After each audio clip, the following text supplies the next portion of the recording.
This is the Spurscast with your host, Paul Garcia.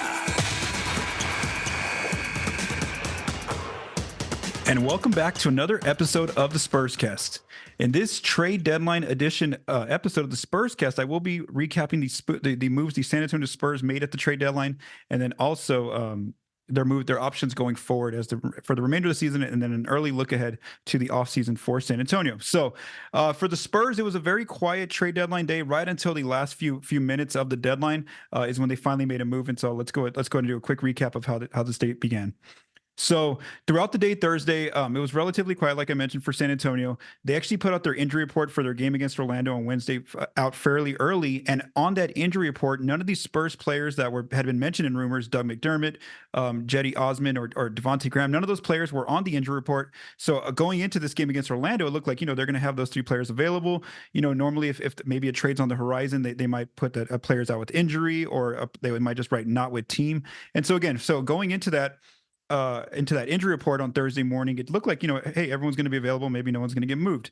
As time kept going on throughout the day Thursday, where I live, the trade deadline is 1:00 p.m. Mountain time. So the last injury report I could check was a 12:30 injury report. So I look at the 12:30 injury report, and sure enough, no changes. None of the Spurs players who might get traded were on that injury report. So I was like, okay, 30 minutes left for the deadline to end. Maybe the Spurs are going to make it through this deadline without any trades.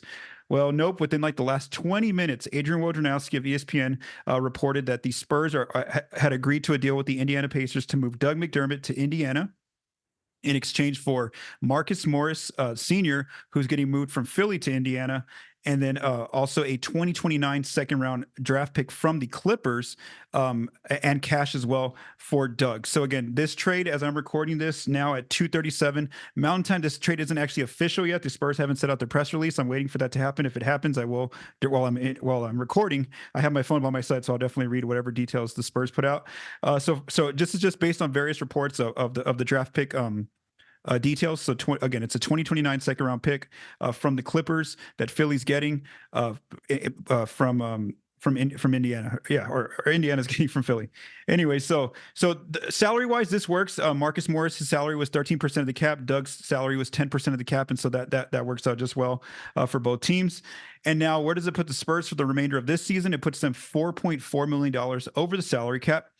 Shams Charania of The Athletic and also Jeff McDonald of the San Antonio Express News both reported that the Spurs may not keep Morris on the books for the remainder of the season. They may either look at a buyout for him or just waive him flat with his, I think it's like $17 million contract, so that he can go sign with a playoff level contender. And obviously, the Spurs, they're more so in that developmental phase. They're not looking to add any kind of veterans to their team. So this makes sense why they're going to probably waive Morris. He may not be a Spur for long, Marcus Morris Sr.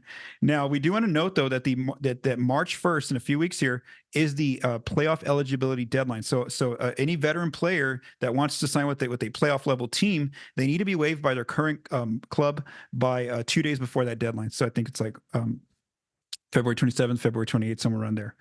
Now, just some notable players that the Spurs were reportedly interested in. Dejounte Murray ended up staying with Atlanta. Right before the deadline, the Hawks had told, I guess, the media that they're going to keep Dejounte past this deadline. Tyus Jones, who the Spurs were interested in, who plays with the Wizards. The Wizards reportedly wanted a first-round pick. It looks like they didn't get any good offers for Jones, and so they ended up holding on to Jones past this deadline. That's a little tricky for them because he is going to be an unrestricted free agent this coming summer. And then regarding the Spurs, their other veteran players, Cedi Osman for now continues to remain on the team, and so does Devonte Graham. And so just looking at Cedi and Graham, like I mentioned, there's about 2 or 3 weeks for the Spurs to decide if they're going to keep these players on the roster up until the end of the season or seek a buyout or just waive them so that they can go sign with the playoff level team. I just don't think right now that Cedi would be a player that they want to move. Again, if they weren't able to move him at the trade deadline, he's been a key part of their team. He's gotten a lot of heavy minutes off the bench with San Antonio. He's really fit in. And so I think Cedi will probably end up making it toward all the way to the end of the season. And then regarding Devonte, normally I would say yes. They would just buy him out because again, he hasn't played at all really. He's only got spot minutes whenever it's kind of a blowout. But the reason why they may still hold on to him up until the end of the season is because he still has a partial guarantee on his contract for next season. I don't remember the date that it is. It's either in late June or early July.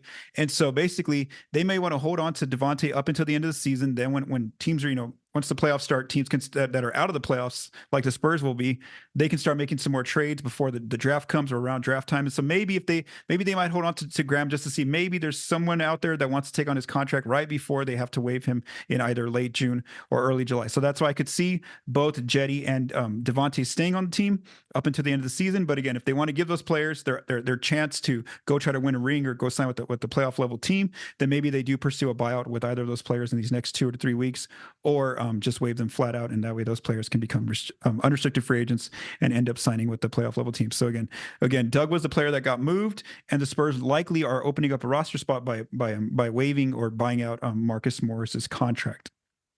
So now the next question that comes to mind is, if the Spurs do indeed waive Morris, that's going to open up a roster spot. And so what are they planning to do with that roster spot for the remainder of the season? So there's a few options here that they have.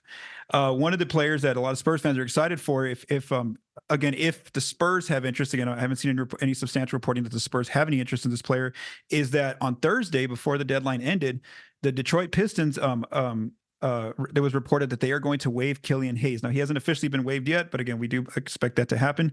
So if Hayes gets waived, let's just say the Spurs had interest in him, here are the ways that they could try to acquire him or add him to the team. So they cannot, for those 48 hours that Hayes would enter waivers, the Spurs, from the research that I've done, they cannot add him to the team by claiming him off waivers. And here's the reason why. His contract is too much. It's at $7.4 million right now. And the Spurs, they do have a disabled player exception of $1.3 million for Charles Bassey's injury, but again, that's not enough to claim him into that waiver at $1.3 million, 7.4 versus $1.3 million. The Spurs also have the $7.7 room exception available, which that could absorb Hayes' contract, but that new rule in the new CBA doesn't begin, I think, until year 2 or 3 of the new CBA. So again, right now we're still using a lot of these old CBA rules, and so they wouldn't be able to claim. Just looking at the research that I've done quickly, they wouldn't be able to claim Hayes off waivers in those first 48 hours. So basically, if the Spurs want Hayes, they have to hope that no teams claim him off waivers before he can become a free agent after 2 days. So now let's say that Hayes does clear waivers and he's a free agent. Then the Spurs have a better chance of trying to sign him if he has interest in it, if the Spurs have interest in getting together. So the way this would happen is the Spurs have up to that $7.7 million to basically compete with a lot of teams. Hayes is a young player who obviously it didn't work out for him in Detroit. He is going to be an unrestricted free agent this coming off season. And so, a lot of young teams like the Spurs, rebuilding teams, might want to give him a chance for those last, 30 plus games of the season, just to see, can he be an option for them at the point or backup point or as a wing. And so if the Spurs are there, do have interest, then they might be competing with some other rebuilding type teams if they want to try to take a run at Hayes. And so for Hayes, this is for him and his agent, this is actually a good thing, because basically it drives up his market, where normally he might just get the veteran minimum, but instead he might actually be able to drive up the price in terms of teams that want to sign him. So again, the Spurs have up to $7.7 million of their room exception available if they do have to get in kind of like a bidding war to try to sign Hayes if they do have interest. Now, another player that the Spurs might look at if they do open up a roster spot is one of their own players, Dominick Barlow. We know that he's on a 2-way contract now that Zach Collins is healthy again. We have seen that Barlow's gone back to just got kind of being on away from the team with the G League, because the Spurs can only go up to 50 games of having him on the active roster, so they don't want to push past that deadline. So he's had to sit out games lately ever since Zach got healthy. And so again, if they want to possibly convert Barlow's salary to a 2-way, to a full roster spot once they waive Morris, then that is also an option, because again, they have up to that $7.7 million. It wouldn't take that much to sign Barlow. They could give, they could go over like $3 or $4 million, try to see if they can get like on a multi-year deal, or even just the veteran minimum for like a 2-year deal. And then another way that, let's just say that the Spurs could, if they wanted to both add Hayes and add Barlow on a full contract, is this would be the route they would have to do that. They would have to sign Hayes to either like using part of that $7.7 million room MLE, or they could use the $1.3 million disabled player exception that they got for Charles Bassey. So that would be one way to add either Hayes to the group, to the team. Then, because that disabled player exception is there, the Spurs basically have another open roster spot only if that player is fit into the disabled player exception of $1.3 million. So there, they could either, convert Barlow's contract I don't know specifically if you can convert a two-way into a DPE using a DPE, or what they could just do is waive Barlow and then sign him with that $1.3 million in the disabled player exception that is less than his veteran minimum. So again, there's some ways that the Spurs can maneuver this if they wanted to both add Killian Hayes and Dominick Barlow to full roster spots. There is a way for them to do that. And just regarding Killian Hayes, how he's done with the Pistons this year before getting waived. He's played in 42 games for Detroit. He's averaged 6.9 points. His shooting numbers are pretty rough here. 41% from the floor, 30% from three, 66% from the foul line.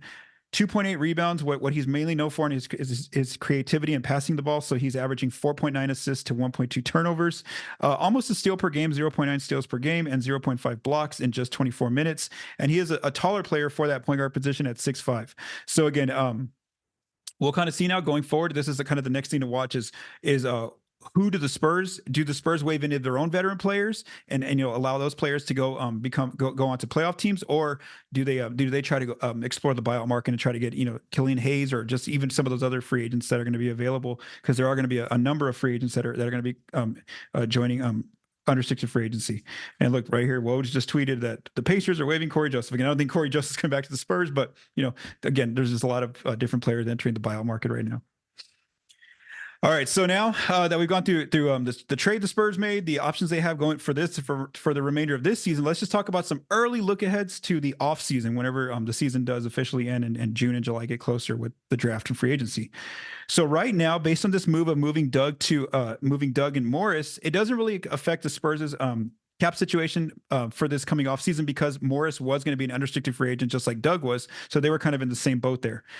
So basically where the Spurs stand going into June, into July in free agency, they do project right now to have anywhere from like low 17 million if they get the Raptors pick at number 7, or high of $23 million in cap space if they don't get the Raptors pick. Let's say that the Raptors bottom out and they end up with a top 6 pick, then they get to keep their own pick, which means it gives the Spurs more cap space, so the Spurs could have up to $23 million. One thing that Mike Finger of the San Antonio Express News reported was he kind of just did a quick tally of the Spurs' draft pick situation after they made this move with sending Doug to Indiana and getting back a second-round pick. Mike reports here that the Spurs project to have 32 picks in the next 7 years. And the way that works is that they would have 11 first-round picks and 21 seconds if the Charlotte pick doesn't convey, or possibly 12 first and 19 seconds if they get to keep the Hornets' pick. But again, right now, as I mentioned on the last Spurscast, it doesn't look like that pick will convey in the next 2 years, because Charlotte is a bad team and they look like they're going to probably keep that pick. So again, the Spurs have a lot of assets, draft assets going forward in these next few years as the team starts to get better down the line, and they start to become that championship level team with Wemby there to guide them. They're in a good situation to add talent to the team, whether it's this offseason or in the future years, just because they have so many, they've stockpiled all of these picks. And that's what some of these rebuilding teams that are going to want, or not rebuilding, but decent teams right now who might be wanting to unload some of their good players down the road. If it doesn't look like they're going to be championship contenders, they want to start retooling and rebuilding. The Spurs are going to be one of those partners now that they look at going forward.